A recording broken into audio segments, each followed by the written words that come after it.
సంవత్సరాల తరబడి ఎన్ని మందులు వాడినా మీ మోకాల నొప్పులు తగ్గట్లేదా? ప్రాణ పెయిన్ క్లినిక్ లో అత్యాధునిక చికిత్స.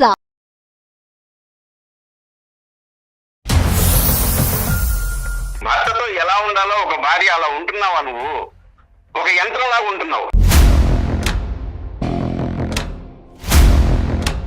నీకు అర్థం కాని విషయం ఏంటంటే అవి నేను నీకు ఫుల్ ఫ్రీడమ్ ఇచ్చాను. నువ్వు ఏది చేయాలనుకుంటే అది చేయమని చెప్పి, నేనేది చేయాలనుకుంటానో అలాగే చేస్తాను. ఒరే అంటారు సార్ నన్ను. ఒరే అంటదా? ఏరా ఏరా అని పిలుస్తుంది. ఇచ్చా ఫ్రీడమ్ నాకు వద్దు. మామూలుగా ఎలా భార్య భర్తలు ఉంటావో అలాగనే ఉందాం. ఒక్కసారి బయటకు వెళ్ళి చూడు, ఎంతమంది వైఫ్లు వీడియో కాల్స్ మెసేజెస్ చేస్తూ ఎంత హెరాస్ చేస్తున్నారో బయట జనాల్ని. హ్యాపీగా లేదు, నేను ఉన్నట్టు నటించాల్సి వస్తుంది సమాజానికి ముందు. ఎందుకు నటిస్తున్నావు? నీకే క్లారిటీ లేదు. నాకు క్లారిటీ లేదా? నీకు క్లారిటీ లేదా? మళ్ళీ అదే మాట మాట్లాడతావు.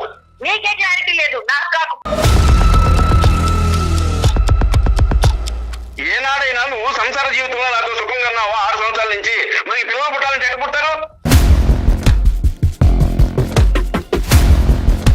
నేను ఒక మనిషిని పెళ్లి చేసుకున్నానా, రోబోని పెళ్లి చేసుకున్నానా నాకు అర్థం కావట్లేదు. ఏమన్నా పిచ్చి పట్టిందా ఏంటి?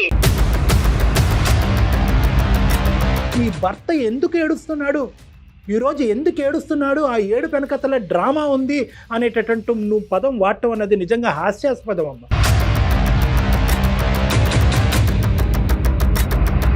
మా అమ్మ నాన్న మా తమ్ముడు వచ్చినప్పుడు నువ్వేం చేసావు? వాళ్ళు పలకరించావా? మళ్ళీ అంటున్నావు, మళ్ళీ కంఫర్ట్ అంటున్నావు, నా ఇష్టం అంటున్నావు. మళ్ళీ వాళ్ళు రాగానే నేను హాయ్ చెప్తాను. ఆఫీస్ లో ఉండి నేను స్విగ్గీ నుంచి ఆర్డర్ చేశాను. ఇంకేం చేయాలి? మన ఇద్దరు రిలేషన్ ఏంటో మనకు తెలుసు. పోస్టర్లు అయ్యాక లేదు. సినిమాలో కావాలంటే సినిమాలో జరగదు. ఇది లైఫ్. Be practical.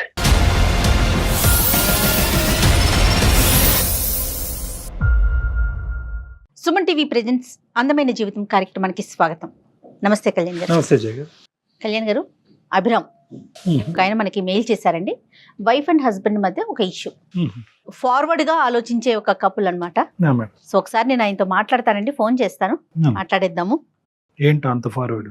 చాలా ఫార్వర్డ్ గా ఉన్నారు కళ్యాణ్ గారు. నేనే షాక్ అయ్యాను. ఓ ఇలా కూడా ఉన్నారా, ఇలా కూడా ఆలోచిస్తున్నారా అనుకున్నాను. యాక్చువల్లీ ఫార్వర్డ్ వల్ల జీవితం బ్యాక్వర్డ్ అవుతూనే ప్రాబ్లం. నమస్తే అండి, అభిరామ్ గారండి. అవునండి, నమస్కారం అండి. ఎవరండి? నేను జయానండి, అందమైన జీవితం ప్రోగ్రామ్ నుంచి కాల్ చేస్తున్నాను. నమస్కారం మేడం. నమస్తే అండి, మీరు మెయిల్ చేశారు. కళ్యాణ్ చక్రవర్తి గారు నాతో పాటు స్టూడియోలో ఉన్నారు. మీ మెయిల్ సారాంశం ఒక్కసారి డాక్టర్ గారితో చెప్పండి. అలాగే మేడం. రైట్. ఎంత ఉంటుందో వయసు? నమస్తే అభిరామ్ గారు. నమస్తే సార్. నమస్కారం సార్. ఎక్కడండి, ఏ ఊరు మీది? నెల్లూరు సార్ మాది. నెల్లూరు. కొంచెం అబోవ్ మిడిల్ క్లాస్ సార్. నేను డిగ్రీ దా చదివాను. ఆస్తులు ఉన్నాయి సార్. బిజినెస్ చేస్తుంటాను సార్ నేను.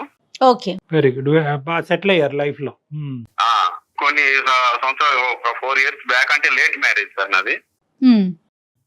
కొంచెం కొన్ని సంవత్సరాలు, ఒక 4 years బ్యాక్ ఒక అమ్మాయిని సెట్ చేశారు సార్. అది ఆ అమ్మాయి బెంగళూరు. ఆ అమ్మాయి పేరు సంధ్య, సాఫ్ట్వేర్ ఇంజనీర్. ఓకే అండి. ఎప్పుడైంది సార్ మీకు ఏ వయసు అప్పుడు పెళ్లి అయింది? సంజయ్ గారికి ఆ టైం అప్పుడు వయసు ఎంత? ఆవిడకి నాకు ఒక 6 years గ్యాప్ ఉంది సార్. సో మంచి అమ్మాయి దొరికింది, కొంచెం లేట్ అయినా కూడాను అని బాగా హ్యాపీ ఫీల్ అయ్యాను సార్. ఓకే అండి. ఆ తర్వాత పెళ్లి చేసుకున్నప్పటి నుంచి అమ్మాయి కొంచెం ఏదో వింతగా ప్రవర్తిస్తుంది సార్. అట్లని నేను తప్పుపడడానికి ఏం లేదు సార్ అమ్మాయిలో. కాకపోతే ఏంటంటే, నీ జీవితం నీది, నా జీవితం నాది. నన్ను నువ్వు ఫోర్స్ చేయడానికి లేదు, నిన్ను నేను ఫోర్స్ చేయను. రెండు ఉన్నాయి. నీకు ఇష్టం వచ్చినట్లు నువ్వు బతుకు, నాకు ఇష్టం వచ్చినట్లు నేను బతుకుతాను. నువ్వు ఇండిపెండెంట్, నేను అంటే ఇండిపెండెంట్. ఫర్ ఎగ్జాంపుల్ ఏమన్నా చెప్పండి, అంటే మీ ఇద్దరి మధ్య జరిగిన సంఘటన చెప్తే డాక్టర్ గారికి ఇంకొంచెం సులువు అవుతుంది. అలాగే మేడం. పొద్దున్నే ఆడవాళ్ళంటే ఎలా ఉండాలి? నిద్రలేయగానే వాకిట్లో ముగ్గేసి ఇల్లు చిమ్మాలి, అన్ని ఉంటాయి కదండి. భర్తతో బాగా అన్యోన్యంగా ఉండాలి, అలా ఇంకా అన్ని ఉంటాయి కదండి. బంధువులు వచ్చినప్పుడు బాగా చూసుకోవాలి వాళ్ళని, దగ్గరగా ఏం కావాలో ఏంటో అడిగి ఆప్యాయతగా ఉండాలి అని ఉంటది కదండి. అలా ఏం చేయదండి. అది నాకు కొంచెం డౌట్ గా ఉంది, ఆ అమ్మాయికి ఏదైనా సైకియాట్రిస్ట్ ప్రాబ్లం ఉందా అని. ఏంటండి ఈ పనులు చేయకపోవడంతో అదేమన్నా సైకలాజికల్ ప్రాబ్లం ఉందన్న అంత డౌట్ వచ్చేసిందా? ఉందని, లేకపోతే ఇప్పుడు ఇది మన కల్చర్ కాదు కదా మేడం.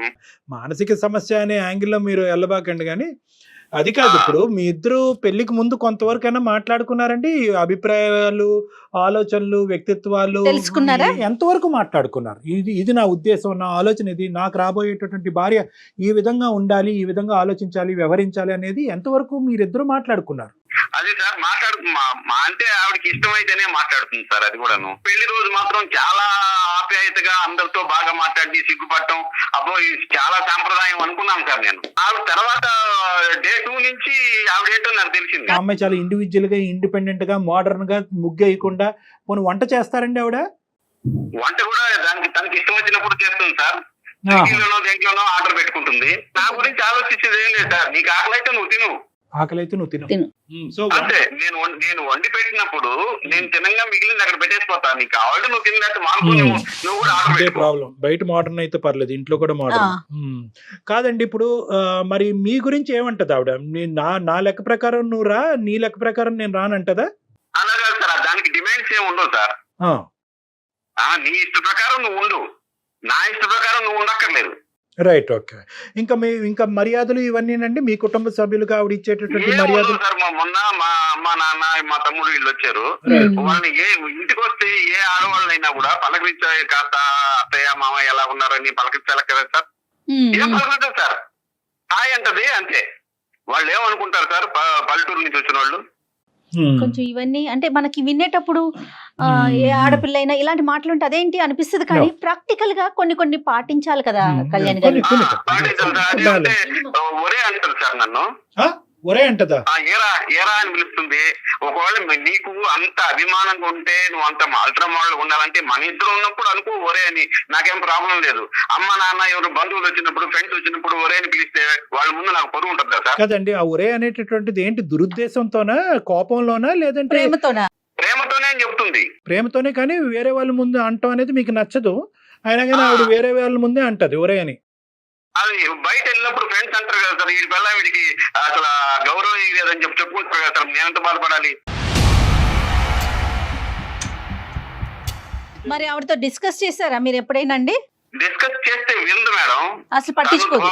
తరుందే అంటే ఇక్కడ రెస్పెక్ట్ ఇవ్వకపోవటం అనే ఉద్దేశం కాదేమో. బహుశా ఏంటంటే ఆవిడకి అది ఊత పదం అయి ఉండొచ్చు, లేదంటే అది చాలా క్యాజువల్ వర్డ్ అయి ఉండొచ్చు. ఏ వయసు ఉన్న వాళ్ళన్నా వయసులో పెద్ద అంత ప్రేమ చూపిస్తున్నాను అన్నప్పుడు ఒరే బదులు ఏదో బుజ్జి, కన్నో, నాన్నో, బంగారం, చిన్నో అవి ఉన్నాయి కదా సార్, అవి వాడవచ్చు కదా. అదేలేండి, ఏం వాడాలో మనం చెప్పలేం లేండి, కానీ ఏం వాడకూడదు అని అయితే మాత్రం మనం చెప్పచ్చు. ఏమంటారు ఇప్పుడు? ఇంతకు మీ ఉద్దేశం ఏంటి? ఎందుకు మాకు కాల్ చేశారు? ఇప్పుడు ఆవిడ్ని మోడర్న్ నుంచి అండర్ మోడర్న్ చేయమంటారా? ఏమంటారు? కొంచెం ఆవిడ్ని కౌన్సిలింగ్ చేసి కొంచెం మామూలు మనిషిని లాగా చేయండి సార్. ఇక్కడ ముఖ్యమైనటువంటి ఒక అంశం మీరు జాగ్రత్తగా గుర్తుపెట్టుకోవాల్సింది ఏంటంటే, ఇది వ్యక్తిత్వ పరంగా ఒక మిస్ మ్యాచ్, కల్చర్స్ పరంగా మిస్ మ్యాచ్, పెరిగినటువంటి వాతావరణ పరంగా మిస్ మ్యాచ్. మీరు ముందు పెళ్లి చేసుకోకముందే నేనెవరు, నువ్వెవరు, నీ అభిప్రాయం ఏంటి, నా అభిప్రాయం ఏంటి, మన ఇద్దరికి మ్యాచ్ అవుతుందా అనేది ముందు చేసుకోవాల్సింది. ఇప్పుడు మీరు తర్వాత చేస్తున్నారు అంతే. మరి మాట్లాడదామా ఒక్కసారి ఆవిడతో అండి? మాట్లాడదాం మేడం. అభిరామ్ గారు ఒక మాట చెప్పండి, ఇట్లా అందమైన జీవితం డాక్టర్ కళ్యాణ్ చక్రవర్తి గారు ఉన్నారు అని చెప్పి అప్పుడు కనెక్ట్ చేయండి ఆవిడకి. సరే మేడం. అంతే ఉంటుందా? అంతే. మాట్లాడుతున్న వ్యక్తి మీ కాల్ ను హోల్డ్ లో ఉంచారు, దయచేసి లైన్ లో వేచి ఉండండి. హలో చెప్పబే సంధ్య, ఒక నిమిషం నేను చెప్పేది వింటావా? చెప్పు ఏంటో. సంధ్య, ఇప్పుడు సైకాట్రిస్ట్ డాక్టర్ గారు ఒకరు ఉన్నారు, కళ్యాణ్ చక్రవర్తి గారు. ఓకే. అది మీ గురించి చిన్న ప్రాబ్లం ఉందని సార్కి చెప్పాను. నా గురించి ప్రాబ్లమా? కొంచెం అది డాక్టర్ గారితో మాట్లాడతారా? ఎవరికి ప్రాబ్లం? సంధ్య అమ్మా, సారీ అమ్మ, నేను డాక్టర్ కళ్యాణ్ చక్రవర్తి అమ్మా. నేను సుమన్ టీవీ అందమైన జీవితం నుంచి మాట్లాడుతున్నానమ్మా. నమస్తే అమ్మా. అతను సరిగ్గా అదేంటంటే ఫ్రేమ్ చేయలేకపోతున్నారు. ఆ ప్రాబ్లం అనే పదంలోనే పెద్ద ప్రాబ్లం ఉన్నట్టు నాకు అనిపిస్తుంది. ఇక్కడ ఎవరికి ప్రాబ్లం ఉన్నట్టు నాకైతే అనిపించట్లేదు. అతను ఏంటంటే, అతను బేసిక్గా ఏమంటారంటే, మీ పెళ్ళి అయ్యి ఇప్పుడు దగ్గర 6 సంవత్సరాలు అయింది. ఈ 6 సంవత్సరాల్లో ఏంటంటే మా ఇద్దరి యొక్క ఆలోచన శైలి కానీ, వ్యక్తిత్వాలు కానీ, అభిప్రాయాలు కానీ ఇవి కలవట్లేదు. ఆవిడ కొద్దిగా ఇండివిజువల్గా ఇండిపెండెంట్గా ఉంటాను అని తన ఉద్దేశము. నేనేంటంటే కొద్దిగా ఇంకా సాంప్రదాయబద్ధంగా పాతకాలపు వ్యవహారాలు, ఆలోచనలు ఇలాంటివి కావాలని నేను కోరుకుంటూ ఉంటాను. కొద్దిగా ఆవిడకి ఏమైనా ప్రాబ్లమా అంటే కనుక కాదు సార్, ఆవిడకి ఏం ప్రాబ్లం ఏమీ లేదు, ఇది భిన్నమైనటువంటి స్వరాలు అని అన్నాను. సో దాంతో అతను కొద్దిగా ఇబ్బంది పడుతున్నారంట. సో మీ ఇద్దరి మధ్యన ఒక సఖ్యత కుదరటానికి, ఒక విధమైనటువంటి ప్రయాణం సాఫీగా ముందుకెళ్ళటానికి మీరు కొంతవరకు మారితే అతను కూడా చాలా వరకు మారటానికి ఇష్టపడుతున్నారమ్మా. నేను హ్యాపీగానే ఉన్నాను, తను కూడా హ్యాపీగానే ఉన్నాడు. మరి ఎక్కడున్నావు సంధ్య హ్యాపీగా? నాకైతే అర్థం కావట్లేదు. చెప్పండి మీరు ఎందుకు హ్యాపీగా లేరో చెప్పాలి అభిరామ్ గారు. సార్ ఇప్పుడు మామూలుగా ఆడవాళ్ళు అంటే ఇంట్లో వాళ్ళు, భార్య అంటే ఆడవాళ్ళు అంటే ఎలా ఉంటారు సార్? మామూలుగా పొద్దున్నే లేచి ఇల్లు చిమ్ముకొని ముగ్గేసి ఇవన్నీ చేస్తారు కదా సార్. కాదు, నేను ముగ్గేయడం నీకు పెద్ద సమస్య. ఏమనుకుంటున్నావు నువ్వు? పనమ్మ వేస్తుంది కదా, నేనే వేయాలని ఏంటి? ఇది ఒక పైసాకి ఆనందమా ఏంటి? కాదు సంధ్య, నీకు అర్థం కావటం లేదు. ఏంటంటే అది మామూలుగా ఇంట్లో ఉండే భార్య భర్త అన్యోన్యంగా ఉండాలి, ఒకరి పనిలో ఒకరు పంచుకోవాలి, ఒకరు చెయ్యాలి. అలాగా ఉండటం లేదు. నువ్వు నా పని నా ఇష్టం, నీ పని నీ ఇష్టం, నువ్వు నన్ను ఫోర్స్ చేయడానికి లేదు, నేను నిన్ను ఫోర్స్ చేయడానికి లేదు అంటున్నావు కదా. నీకు అర్థం కాని విషయం ఏంటంటే అవి, నేను నీకు ఫుల్ ఫ్రీడమ్ ఇచ్చాను. నువ్వు ఏది చేయాలనుకుంటే అది చేయమని చెప్పి, నేనేది చేయాలనుకుంటానో అలాగే చేస్తాను. ఓకే, ఇక్కడ నేను వేరే వైఫ్ లాగా, ఇప్పుడు బయట ఉన్న వైఫ్ లాగా నువ్వు నాతో ఉండాలి, నువ్వు 24 hours నేను చెప్పిందే చెయ్యాలి, నువ్వు నా కోసం రావాలి, నువ్వు ఆఫీస్ నుంచి ఎన్నింటికి వస్తున్నావు, నువ్వేం తిన్నావు, నేను చెప్పిందే నువ్వు తినాలి, నువ్వు నన్ను బయటికి తీసుకెళ్ళాలి, నాకు చీరలు కుట్టించాలి, జాకెట్లు కుట్టించాలని ఏ రోజు నేను నిన్ను అడగలేదు. నీ సర్కిల్లో నేను ఉంచాను, నా సర్కిల్లో నేను ఉంటాను అంటున్నాను. నీకు ఇక్కడ ప్రాబ్లం ఎక్కడ ఉంది? హ్యాపీగా ఉంటున్నావు, నువ్వు ఏం చేసుకుంటున్నావు, నేను ఏం చేసుకుంటున్నాను, ఇంకా నీకు ప్రాబ్లం ఏంటి? అది కాదు సంధ్య, ప్రాబ్లం ఏంటంటే ఇప్పుడు మనకి 6 years దాకా కావస్తుంది, పిల్లలు లేరు. ఏ రోజైనా నాతో సఖ్యతగా ఉన్నావా నువ్వు? పిల్లలు లేరు అంటే పుట్టినప్పుడు పుడతారు. ఇప్పుడు అర్జెన్సీ ఏముంది? అర్జెన్సీ అంటే ఏంటి సంధ్య? ఇప్పుడు నువ్వు అసలు భర్తతో ఎలా ఉండాలో ఒక భార్య అలా ఉంటున్నావా? నువ్వు ఒక యంత్రం లాగా ఉంటున్నావు. యంత్రం లాగా?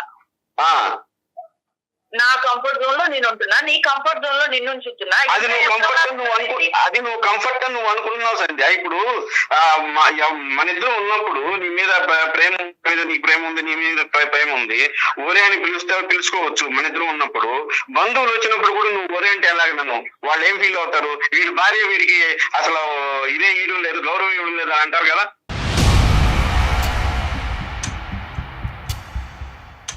అవి నువ్వు చాలా హ్యాపీగా ఫీల్ అవ్వాల్సిన విషయం ఇది. నేను నిన్ను రా అని ముద్దుగా పిలుస్తున్నాను, అది నువ్వు ఎందుకు తీసుకోలేకపోతున్నావు? బయట ఎందుకు బతుకుతావు నువ్వు?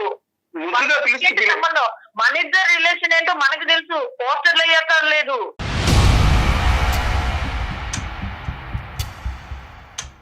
ముద్దుగా పిలవాలంటే బంగారం, చిన్ని, బుజ్జి ఇవి ఉన్నాయి కదా. వాళ్ళ ముందు నువ్వు ఇండివిజువల్ గా ఉన్నప్పుడు నన్ను పిలుచుకో, నేను కాదనలేదు.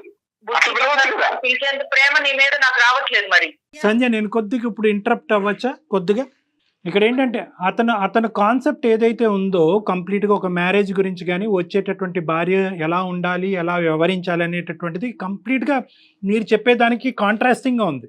మీరేంటంటే కంఫర్ట్ అంటున్నారు, ఫ్రీడమ్ అంటున్నారు, స్వేచ్ఛ అంటున్నారు, నీ జీవితం నీది, నా జీవితం నాది అంటున్నారు. అది అతను కంఫర్ట్ అనుకోవట్లేదు, అది అతను ఫ్రీడమ్ అనుకోవట్లేదు. ఎవరికి వాళ్ళుగా బతికేటట్టు. అదే నేను ఎవరి ప్రాబ్లము అని అనట్లేదమ్మా, ఇది ఇద్దరికి సంబంధించినటువంటి ప్రాబ్లము. ఇద్దరు ఒకరినొకరు అర్థం చేసుకునేటటువంటి ప్రయత్నంలో అవతల వాళ్ళకి ప్రాబ్లం ఉందా లేదంటే నాకే ప్రాబ్లం ఉందా అనేది అనుకోవటం ఇక్కడ ఇంపార్టెంట్. ఇప్పుడు మీరిద్దరు ఏంటంటే ఇరువైపులా ఇలా వేలు చూపెట్టుకుంటున్నారు, 4 ఏళ్ళు మీ వైపు చూపెడుతున్నాయి అనేటటువంటి మీరు అనుకోవట్లేదు. ఇలాంటి సమస్యల్లో ప్రధానంగా కావాల్సింది ఏంటంటే ఎదుటి వాళ్ళకి ఏం ప్రాబ్లం ఉంది అనేది కాదు, ఎదుటి వాళ్ళకి నేను ఎలా అడ్జస్ట్ అవ్వాలి, నా ప్రాబ్లం ఎలా తగ్గించుకోవాలన్నది ఆలోచించడం ఇంపార్టెంట్. ఇక్కడ ఏంటంటే మీరు కొన్ని పదాలు వాడుతున్నారు, ఫ్రీడమ్ అంటున్నారు, కంఫర్ట్లో ఉంటున్నారు, ఇండివిజువాలిటీ అండ్ ఇండిపెండెన్స్ అంటున్నారు. అతని ఉద్దేశం ఏంటంటే ఈ ఫ్రీడమ్, కంఫర్ట్, ఇండివిజువాలిటీ అనేటటువంటిది ఇందాక మీరు అంటున్నారు కదా, నీ బతుకు నువ్వు బతుకు, నువ్వు ఎక్కడికి వెళ్ళాలంటే అక్కడికి వెళ్ళు, నా పర్మిషన్ తీసుకోవద్దు, నీ వంట నువ్వు వండుకో, నీ తిండి నువ్వు తిను అని అంటున్నారు కదా. అవి మీరేమనుకుంటున్నారు, అది ఫ్రీడమ్, కంఫర్ట్ అని అనుకుంటున్నారు. అది ఎలాగా, మీ లెక్క ప్రకారం, మీ ఉద్దేశం ప్రకారం ఆ విధంగా ఉంటాయి. కానీ అతను ఏమనుకుంటాడంటే వంట వండాలి, అన్నం వడ్డించాలి, ఇంటి ముందు ముగ్గేయాలి. సరే ముగ్గేస్తారా, కల్లాపు జల్లుతారా, అది వేరే విషయం. అది ఈ రోజుల్లో ఎంతమంది ఆడవాళ్ళు చేస్తున్నారని నేను ముగ్గు వేయకపోవడం వల్ల ఆయనకు వచ్చిన నష్టం ఏంటి అదే, సార్? అదొకటి అంటే సమస్య వంట కాదు అదొకటి సంధ్య. కాదమ్మా. చేయకపోవడం వల్ల ఆయనకు వచ్చిన నష్టం ఏంటి సార్? ఇక్కడ పెద్ద పెద్ద నష్టాలు ఏం జరగట్లేదు కదా. నష్ట నేను ఎవరికి ఎలా కావాలంటే అలా ఉందామని చెప్తున్నాను. సంజయ్ గారు. నాకు ఇవాళ చికెన్ తినాలనిపించింది, సంజయ్. నేను వంట చేస్తే నేను చికెన్ వండుకుంటాను, తనకి వెజిటేరియన్ తినాలనిపిస్తుందేమో. కాదు అన్నో అలా కాదమ్మా. కానీ నేనేమో ఒకరికొకరు ఎందుకు ఫోర్స్ చేసుకోవాలి sir? No it's not force అమ్మా, ఇట్స్ అన్ ఓవర్ ల్యాప్. మళ్ళీ నేను అదే పదం పదే వాడుతున్నాను. అంటే ఏంటంటే మీరు అనుకునేటటువంటి డెఫినేషన్ ప్రకారం అక్కడ ఫ్రీడమ్, కంఫర్ట్ అతనికి వద్దు అంటున్నాడు. అతనికి కావాల్సింది ఏంటంటే కనుక కలిసి ప్రయాణం చేద్దాం, మనం భార్యాభర్తలుగా ముందుకు ప్రయాణిస్తూ పిల్లలను కందాం అనేటటువంటి ఒక ఫ్యామిలీ పరమైనటువంటి ఆలోచన శైలి అతనికి ఉంది. ఇప్పుడు తనకి ఏదో ఆర్డర్ చేసుకోవాలని ఉంది, చికెన్.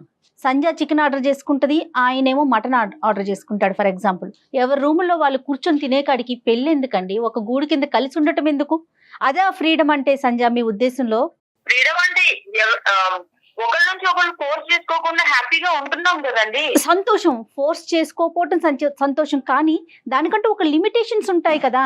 కానీ ఇక్కడ ఫోర్స్ అనే పదం అసలు కాదమ్మా. ఇక్కడ అసలు ఏంటంటే మేము చాలా హ్యాపీగానే ఉన్నాము. No, no, no, no. మీరు అనుకుంటున్నారు happiness is directly proportional to ఇరువైపులా. అతను కూడా హ్యాపీగా ఉన్నాననే పదం అప్పుడు కదా. అతను వాడట్లే కదా. నేను హ్యాపీగా లేననే కదా మాకు ఫోన్ చేశాడు. మీరిద్దరు హ్యాపీగా ఉంటే అతను మాకెందుకు ఫోన్ చేస్తాడు? హ్యాపీగా ఉండలేకపోతున్నానో నాకు అర్థం అది కావట్లేదు. అర్థమయ్యేటటువంటి విధంగా చేయటం గురించి మా బాధ్యత.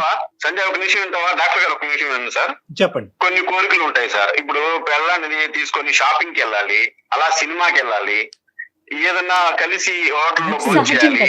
అని అంతే. ఉంటుంది సార్. లేకపోతే చెప్పేది ఫ్రెండ్ వాళ్ళ కాదు. ఫంక్షన్ కి వెళ్ళాలి అని ఉంటుంది సార్.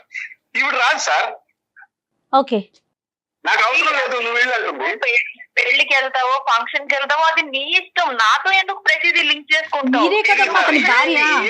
సంజయ్ గారు మీరు ఇలా ఉండాలి అని అనుకుంటే కనుక మేము ఎవరు ఇది మీతో అభిప్రాయంతో మేము విభేదించాము, అది కరెక్ట్ కాదని అన్నాం. కానీ ఏంటంటే మీ ఇండివిజువాలిటీ, మీ ఇండిపెండెన్స్ ఎంత ఇంపార్టెంట్. ఒక పెళ్లి అయిన తర్వాత మీరిద్దరు కొన్ని అంశాల్లో కలిసి ప్రయాణం చేయటం అనేది, ఒక్క నిమిషం సంజయ్ గారు, ఒక్క నిమిషం. మీరిద్దరు కలిసి ప్రయాణం చేయటం అనేటటువంటిది కూడా పెళ్లి యొక్క నిర్వచనం. అది మీరు సామాజికంగా ఉండండి, మానసికంగా ఉండండి, శారీరక పరంగా ఉండండి, మీ మొత్తం ఇండివిజువాలిటీ, ఇండిపెండెన్స్ అనేటటువంటి దాంట్లోంచి మీరు పూర్తి స్థాయి ఆనందం పొందుతూ దీనికి కూడా టైం కేటాయించండి అని అతను కోరుకుంటున్నాడు. మీరు బయటకు వెళ్ళొద్దు అనట్లేదు, ఉద్యోగం చేయట్లేదు అనట్లేదు, మీరు బయటకు వెళ్ళి మీరు ఇష్టంగా టైం లేక కాదు, టైం లేక నేను ఆ ఫంక్షన్ కి వెళ్ళడం జరగలేదు. నేను ఆఫీస్ నుంచి వచ్చేసరికి నేను టైర్డ్ అయిపోయి ఉన్నాను, ప్లస్ నేను ఆ ఫంక్షన్ కి వెళ్తే నాకు అక్కడ ఎవరూ తెలియదు. నా ఆలోచనకి దాన్ని రెస్పెక్ట్ ఇవ్వాలి కదా. అమ్మా అక్కడ ఒక ఫంక్షన్ కి వెళ్ళాలి అంటే 100 మంది తెలియక్కర్లేదు, నీ పక్కన ఉండేటటువంటి నీ భర్త నీకు తెలుసు కాబట్టి చాలు. మీరిద్దరు నేనేంటంటే మొత్తం ఈ 6 సంవత్సరాలు మీ ఇద్దరు ప్రయాణంలో మీరు కలిసి జరుపుకున్నటువంటి ఆ కార్యక్రమాలు ఏంటి, కలిసి వెళ్ళినటువంటి ప్రదేశాలు ఏంటి, కలిసి చేసినటువంటి పనులు ఏంటి, అది అతను కోరుకుంటున్నాడు. నాకు ఇలా ఉండు అని చెప్పి నా మీద ఒక రకమైన పెత్తనాన్ని నా మీద రుద్దొద్దు సార్. అమ్మా అన్ఫార్చునేట్లీ ఇది పెత్తనం కాదమ్మా, అన్ఫార్చునేట్లీ ఇది పెత్తనం కాదు. పెత్తనం అనేటటువంటి పదమే ఇక్కడ తప్పు. పెళ్లి అనేటటువంటిది, కుటుంబం అనేటటువంటి దానికి ఒక నిర్వచనం, ఇది ఒక బేసిక్ డెఫినేషన్. మన పేరెంట్స్ కలిసి ఉండబట్టే కదా మన ప్రయాణం సాఫీగా ముందుకు సాగుతోంది. రేపొద్దున మీరు పేరెంట్స్ అవ్వద్దు. నీకెవ్వరు రిస్ట్రిక్షన్స్ చేయట్లేదు సంజయ్ గారు, మీకు రిస్ట్రిక్షన్స్ చేసేటటువంటి ఉద్దేశం అతనికి కూడా లేదు. కానీ ఎక్కడో చోట మన ఇద్దరి మధ్యన ఒక ఓవర్ ల్యాప్ అనేది ఉండాలి. నా ఉద్దేశం నీ ఉద్దేశం అవ్వాలి, నా ఆలోచన నీ ఆలోచన అవ్వాలి, నా పని నీ పని అవ్వాలి. ఎంతో కొంత 70% ఇండివిజువల్ గానే ఉండండి. నా ఫ్రెండ్స్ ఫంక్షన్స్ అప్పుడు నాకు ఏదైనా అవసరం ఉన్నప్పుడు నేను తనని రమ్మని అడగట్లేదు. ఎందుకనంటే రమ్మని అడుగు. సమస్య అది. మీరు అతన్ని పిలవట్లేదు, మీ దానికి పిలవట్లే, అతని దానికి వెళ్ళట్లే. ఇంకెందుకు ఇద్దరు కలిసి ఉండటం, ఈ ప్రయాణం ఎందుకు అని అంటున్నాడు అతను. మేడం గారు ఆమె పిలవట్లేదు, నేను పిలిచినా రావట్లేదు. అతను పిలిచినా రావట్లేదు. ఒకటేంటంటే ఎందుకు లైఫ్ అంటే కంఫర్ట్ గా ఉండడమే కదా. నేను నీ ఫ్రీడమ్ నీకు ఇస్తున్నాను, నాకు నచ్చినట్టు నేను ఉండాలనుకుంటున్నాను, నువ్వేను అని ఇలాంటివన్నీ మన మధ్య. ఆ ఫ్రీడమ్ నాకొద్దు, నువ్వు ఇచ్చే ఆ ఫ్రీడమ్ నాకొద్దు. ఎల్లప్పుడూ మామూలుగా ఎలా భార్యాభర్తలు ఉంటావో అలాగనే ఉండాలి. నీకు మెచ్యూరిటీ లెవెల్స్ లేవు అసలు. ఓ,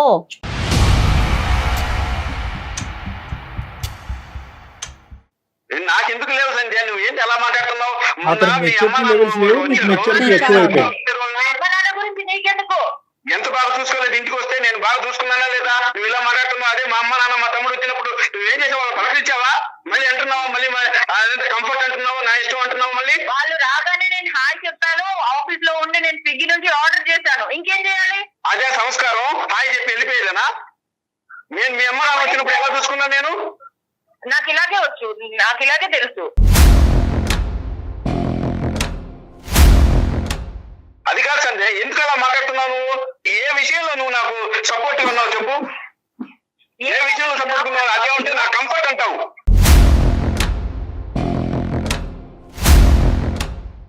అయితే నీ కంఫర్ట్ సినిమాలో కావాలంటే సినిమాలో జరగదు, ఇది లైఫ్. Be practical.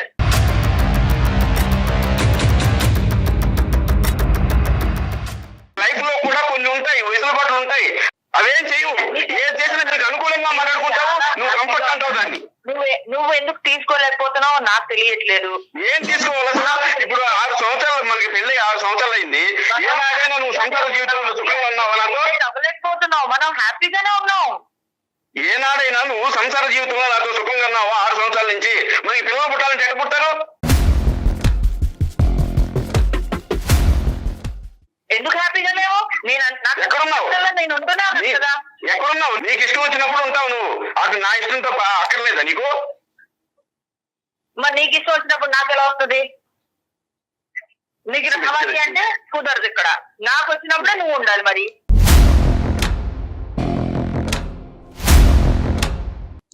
మొదటిగా సత్య, ఎంత ఇష్టపడి చేసుకున్నాను నిన్ను,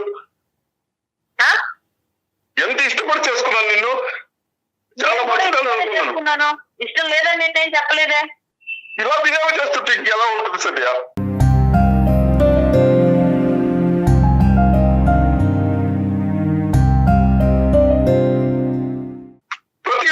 ప్రతిదానికి వ్యతిరేకించడం ఏజెంట్ తప్పేంటి అవి? ఎందుకు నన్ను పాయింట్ అవుట్ చేస్తున్నావు ప్రతిసారి?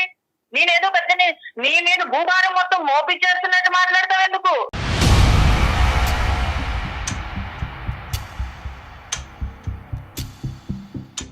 ఒక్కసారి బయటికి వెళ్ళి చూడు, ఎంతమంది వైఫ్లు వీడియో కాల్స్ మెసేజెస్ చేస్తూ ఎంత హెరాస్ చేస్తున్నారో బయట జనాల్ని. నీకు అదేమి పెట్టలేదు, నేను ఏ రిస్ట్రిక్షన్స్ పెట్టలేదు నీకు. నువ్వు హ్యాపీగా వదిలేశాను, నువ్వేం కావాలంటే చేసుకోమని. హ్యాపీగా ఉన్నావు. అర్థం కావట్లేదు, నువ్వు రియలైజ్ అవ్వలేకపోతున్నావు ఆ పాయింట్. ఉన్నట్టు నటించాల్సి వస్తుంది సమాజానికి ముందు. హ్యాపీగా లేదు నేను. ఎందుకు నటిస్తున్నావు? నీకే క్లారిటీ లేదు. నాకు క్లారిటీ లేదా? నీకు క్లారిటీ లేదా? మళ్ళీ అదే మాట మాట్లాడతావు. నీకే క్లారిటీ లేదు, నాకు కాదు.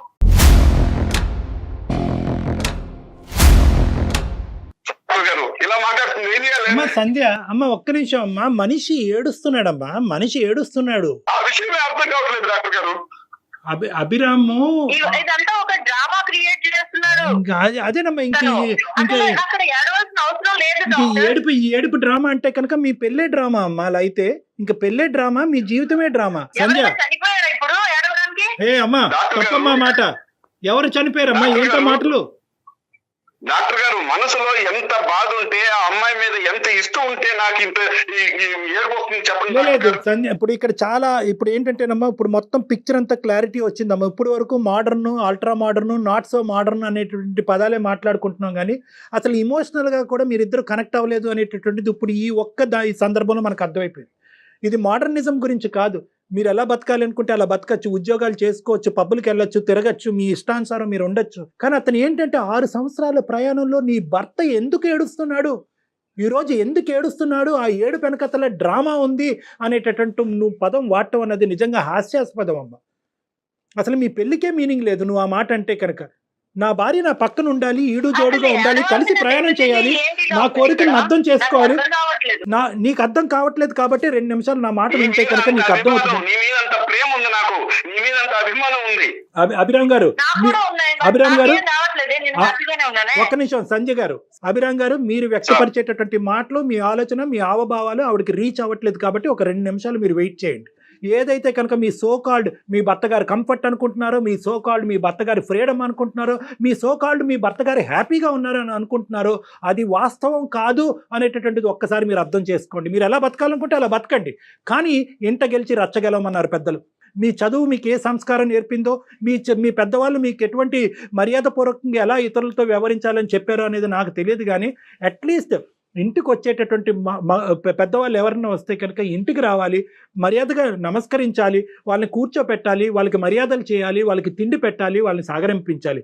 స్విగ్గీలో ఆర్డర్లు పెట్టి ఫోన్లో హాయ్ చెప్పటం ఏంటమ్మా? మరీ అంత పాశ్చాత్య జీవితంలోకి వెళ్ళిపోయామా మనం? నీ భర్త డ్రామా అంటాం ఏంటమ్మా? నీ భర్త డ్రామా? నువ్వేమనాలంటే, ఏమండి మీకు కావాల్సినటువంటి కట్టుబాటు దిద్దుబాటు ఏమైనా ఉంటే కనుక దానికి నేను ready, at the same time నాకు కూడా మీ సైడ్ నుంచి ఇటువంటి మార్పు కావాలి అని అనుకుంటే కనుక అది జీవితం, అది ప్రయాణం, అది పెళ్ళి. నేను ఇంతే ఉంటాను, నేను ఎలాగే ఉంటాను, నేను ఇండిపెండెంట్, నేను ఇండివిజువల్, నువ్వు హ్యాపీగానే ఉన్నావు, నువ్వు కంఫర్ట్లోనే ఉన్నావు, నువ్వు ఎందుకు ఏడుస్తున్నావు, నీ ఏడుపు డ్రామా అంటే కనుక ఇంకేముంది ఆ మనిషి? సంధ్య, నాకేం పిచ్చి లేదు, సైకలాజికల్ ఇష్యూస్ నాకేం లేవు, నేను బానే ఉన్నాను, మేమిద్దరం కూడా హ్యాపీగానే ఉన్నాం. అదిగోండి మళ్ళీ అదే మాట అంటున్నారు, మీరు హ్యాపీగా ఉన్నారు, అతను నేను సంతోషంగా లేను మొర్రో అని మొత్తుకుంటున్నాడమ్మా. నువ్వు బ్యాచులర్ లాగా ఆలోచిస్తున్నావు సంధ్య, నువ్వు ఒక బ్యాచులర్ లైఫ్ ఎంజాయ్ చేస్తున్నావు, బ్యాచులర్ లాగా ఆలోచిస్తున్నావు, నీకు పెళ్ళయింది, మీరిద్దరు ఇండివిజువల్ గా ఉండాలి, నీ ఆలోచన నీది, అతని ఆలోచన అతనిది, కానీ ఇద్దరు కలిసి కూడా ప్రయాణం చేయాలి కదా, ఇంకెందుకు పెళ్లి? ఒకే ఇంట్లో ఉంటున్నాం, ఒకలాగే కలిసే ఉంటున్నాం కదా. ఆలోచనలు ఎక్కడ కలిసినాయి, మనసులు ఎక్కడ కలిసినాయి, శరీరాలు ఎక్కడ కలిసినాయి, ఇంకేం పిల్లలు పుడతారు? అది సార్ నేను అడిగేది కూడా అదే. నేను ఒక మనిషిని పెళ్లి చేసుకున్నాను, రోబోని పెళ్లి చేసుకున్నాను, నాకు అర్థం కావట్లేదు.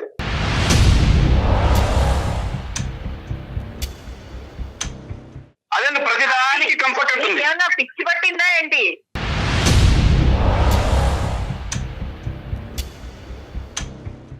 పిచ్చి నాకే పట్టింది, ఎవరికి పిచ్చి పట్టిందో తెలిసిపోతుంది ఇక్కడ. అవును, నీకే పిచ్చి పట్టింది, అందుకే నువ్వు రియలైజ్ అమ్మ అవ్వలేకపోతున్నావు. సంధ్యమ్మ దయచేసి, అమ్మ సంధ్యమ్మ దయచేసి మర్యాద ఇచ్చి పుచ్చుకోండి అమ్మా ప్లీజ్. అతను మీ భర్త, వయసులో పెద్దవాడు. ఒక్క నిమిషం, ఒక్క 2 నిమిషాలు. అతనికి పిచ్చి పట్టిందా, మీకు పిచ్చి పట్టిందా, దయచేసి ఈ పిచ్చి అనే సబ్జెక్ట్ తీసి పక్కన పెట్టండి. అతను కొంతవరకు మీరు ముందుకు వస్తే అతను అర్థం చేసుకోలేకపోతున్నాడు. డాక్టర్ గారు చిన్న విషయం చెప్పండి సార్. చెప్తున్నాను, ఇందాక చెప్పాను 4 మెట్లు దిగుతాను, 4 మెట్లు కాదు 10 మెట్లైనా దిగుతాను, ఆవిడ 2 మెట్లు దిగితే నన్ను అర్థం చేసుకుంటే. అమ్మ సంధ్య, దిగడం మెట్లెక్కడం ఏంటి అవి? ఎవరు ఏం దిగక్కర్లేదు, నీ మెట్టు మీద నువ్వు ఉండు, నా మెట్టు మీద నేను ఉంటా, పైకి వెళ్తావు తల్లి. పెళ్ళెందుకు చేసుకున్నాం?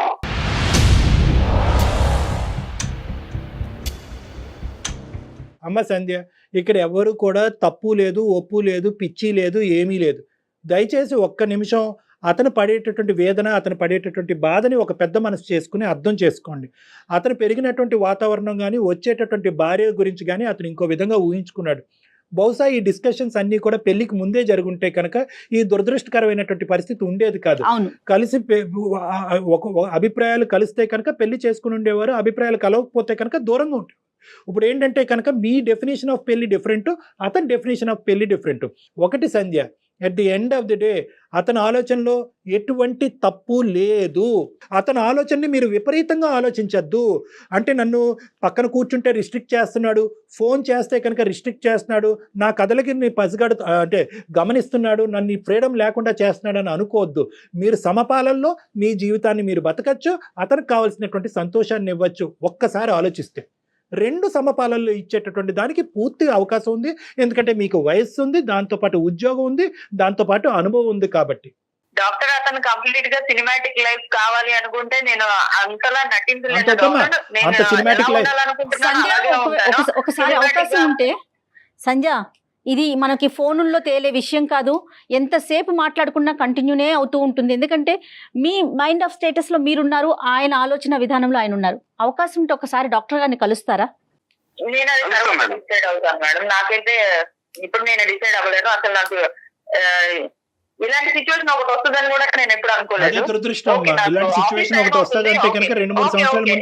ఇంకా డిస్కషన్ ఇక్కడితో ఆపేద్దాం. ఏదైనా ఉంటే మీరు మాట్లాడుకోండి. Thank you so much doctor. Thank you.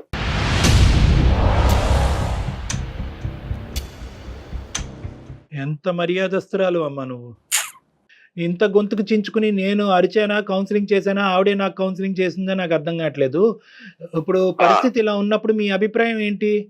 నేనైతే ఇలాగే ఇంకా నా కర్మ ఇంతేలే అనుకుని నేను ఇలాగే కొనసాగాలి కాదులేండి నేను మనం ఆవిడ మీద ఉండే ఇంట్రెస్ట్, చేద్దామండి. ఎందుకంటే ఆవిడ మీద ఉండే ప్రేమ అభిమానం వల్ల నేనేమి విడాకులు అయితే ఇవ్వలేను సార్. వదిలేండి, నేను అంతవరకు ఉంటే అక్కడ నాకు ఆలోచించకండి మీరు లేదు సార్, బలికాలు. అసలు విడాకులు అనేటటువంటి ఎజెండా ఇక్కడ లేదు. నేను ఫోన్ చేస్తాను ఆ అమ్మాయికి, మీరు ఆ నంబర్ నాకు షేర్ చేయండి, ఆ అమ్మాయితో కొద్దిగా మాట్లాడతాను, లేదంటే కనుక నా దగ్గరికి రప్పించుకుంటాను, మన ముగ్గురం కూర్చొని మాట్లాడుకుందాం. అలాగే సార్, అప్పటి వరకు కొద్దిగా ఓర్పుతో ఉండండి. 100% సార్. ఆ అమ్మాయి నెంబర్ మీకు సెండ్ చేస్తాను సార్. రైట్ అండి. Okay sir, thank you so much అండి. నమస్తే అభిరామ్ గారు. నమస్తే అభిరామ్. థ్యాంక్ యూ అమ్మా. రైట్ అండి. నమస్తే కళ్యాణ్ గారు. నమస్తే.